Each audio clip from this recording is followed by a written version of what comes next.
maalum zile zikiwa zinapamba shughuli yenyewe kuhakikisha kwamba sasa mambo yamekuwa tayari.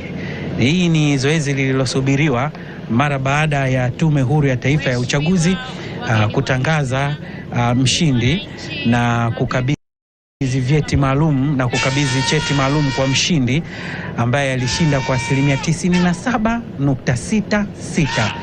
Zoezi lililotarajiwa ni kuapishwa kwa Rais wa Jamhuri ya Muungano wa Tanzania mara baada ya kupewa hati ile ya ushindi, na zoezi linafanyika hapa Ikulu ya Chamwino, na tayari kabisa gari hilo linaonyesha lina bendera ya rais na lina kwa lugha ya Kimombo wanasema plate number, lakini kibao cha mbele ya gari kikiwa na nembo ya rais. Na kwa nini bendera bado inapepea? Kwa kawaida katiba ya Jamhuri ya Muungano wa Tanzania